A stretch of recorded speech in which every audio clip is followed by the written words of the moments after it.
sur la thématique de la formation. Comment défendre mon projet de formation quand je suis demandeur d'emploi, comment faire pour que Pôle emploi puisse me le financer. Donc je vous laisse arriver. J'ai pas eu trop de questions sur cette thématique qui pourtant est très très importante. Donc faut pas hésiter à enregistrer le live pour y revenir plus tard. Parce que j'espère que vous aurez des projets de formation dans les mois qui arrivent. Alors, pourquoi je fais ce thème? Donc, je l'ai déjà dit, je m'appelle Virginie. J'ai travaillé environ 14 ans au Pôle emploi.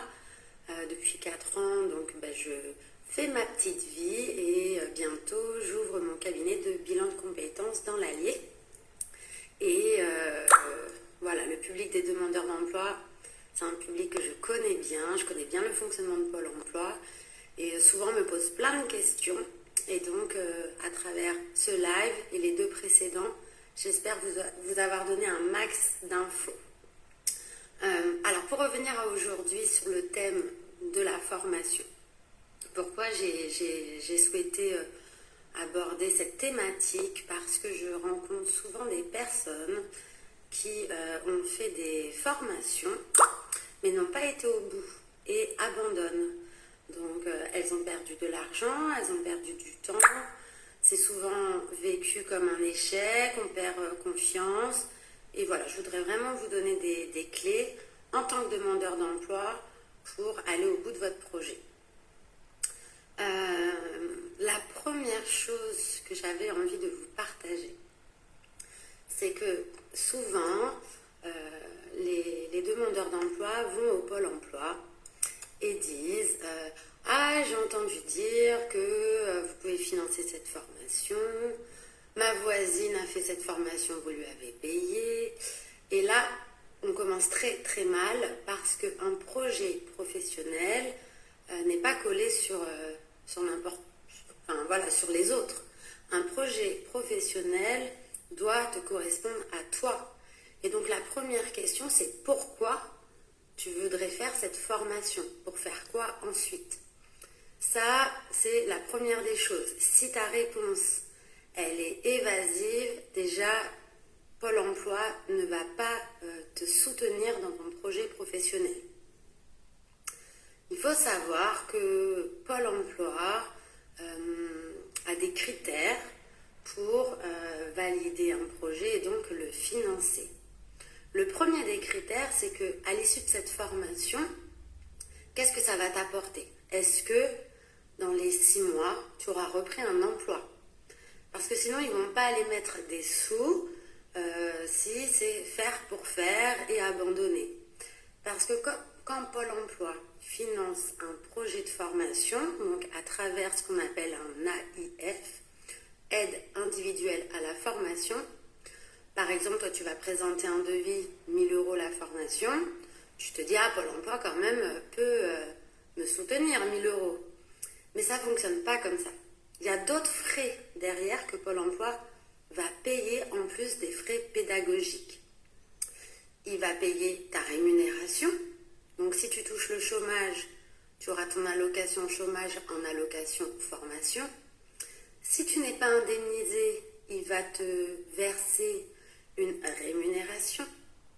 Et il y a aussi d'autres frais que Pôle emploi va va te payer, comme l'aide au repas, l'aide au déplacement. Hello, bienvenue. Et il peut aussi avoir une aide pour les parents isolés lorsqu'ils reprennent une activité et une formation. Donc, ce qui est important, c'est que tu puisses argumenter ton projet. Pourquoi tu veux faire ça? Qu'est-ce que ça va t'apporter? Il faut faire une étude du marché pour apporter les preuves à Pôle emploi que ils ont tout intérêt à te soutenir. Également, tu peux parler du soutien de ta famille, que tu aies bien mesuré les conséquences, tous les changements que cette formation va apporter dans ta vie. Autre chose, lorsqu'on a un projet de formation, il faut toujours présenter au moins 2 devis. Quitte à ce que toi, tu saches avec quel organisme tu voudrais faire cette formation, mais il faut au moins que tu fasses la démarche de prendre 2 devis de 2 organismes différents et tu argumenteras auprès de ton conseiller Pôle emploi pourquoi tu choisis tel organisme et pas l'autre. Donc là, c'était, je veux faire une formation, mais je n'ai pas d'argent à mettre dedans et je demande au Pôle emploi. Mais peut-être que tu es un demandeur d'emploi qui vient d'être licencié économique, qui a fait une rupture conventionnelle, ou voilà, tout simplement, tu as du CPF. Il faut savoir qu'avec ton CPF, tu peux financer ta formation. Et si jamais il te manque un peu de CPF pour financer ta formation, Pôle emploi peut faire un abondement de CPF. Donc ça, c'est important parce qu'on ne le sait pas forcément. Ce que je voulais dire d'autre, qui est hyper important, c'est que si tu viens de t'inscrire au Pôle emploi, plus tôt tu vas travailler un projet professionnel, plus vite tu vas retrouver un emploi. Parce que plus on reste inscrit au Pôle emploi, et plus on prend le risque de faire partie des chômeurs de longue durée. Donc, sois dans l'action tout de suite. Et moi, ce que je préconise, c'est soit tu te fais accompagner par le Pôle emploi avec des prestations collectives, soit fais un bilan de compétences que tu peux financer avec ton CPF. Et là, tu vas pouvoir travailler ton projet de formation. Il va être argumenté, il va être vérifié, il y aura des chiffres.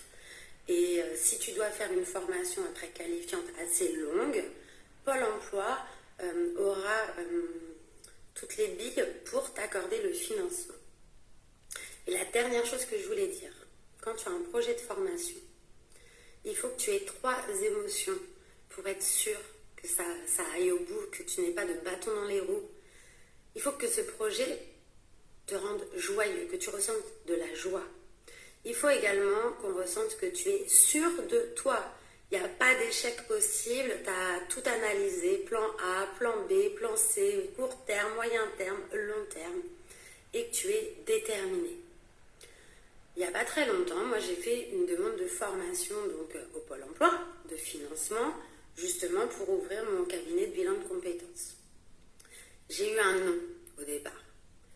Bah ouais, ils testent. Est-ce que je suis sûre de moi? Est-ce que je suis déter? Bon, la joie, je l'avais. J'ai dit, ok, je vais apporter plus de preuves.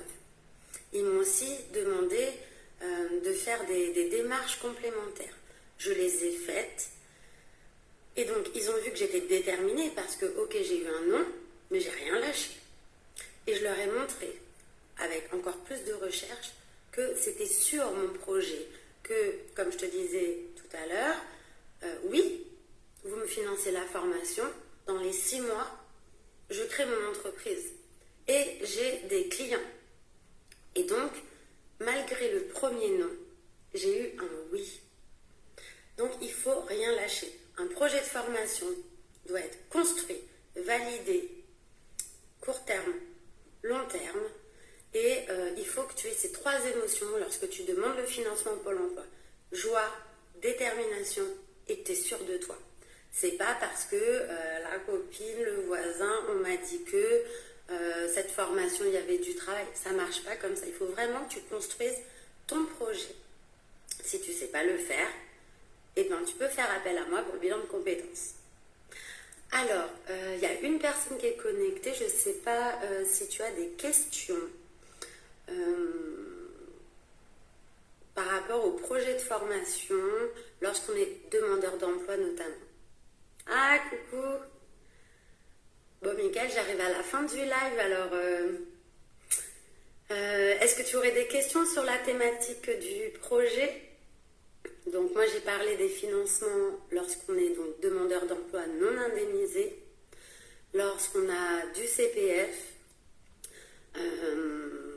et puis lorsqu'on a un projet avoir 3 émotions, joie, détermination et certitude. C'est vraiment ça que je voudrais qu'on retienne de la thématique d'aujourd'hui. Non, pas de questions. Bon, ben, en tout cas, merci aux 2 personnes qui étaient présentes aujourd'hui, même en cours de route. Il y aura le replay. Moi, je vous invite vraiment à l'enregistrer, à le regarder. Il ne faut pas hésiter à me contacter en message privé s'il y a des questions qui arrivent. Si vous avez un projet de formation, que vous ne savez pas le défendre, il ne faut pas hésiter à me recontacter en privé. Ah, coucou. Je suis désolée, c'est gentil d'arriver. Mais du coup, j'arrive à la fin. Alors, je vous embrasse, je vous souhaite un bon dimanche, une bonne rentrée, et puis à bientôt.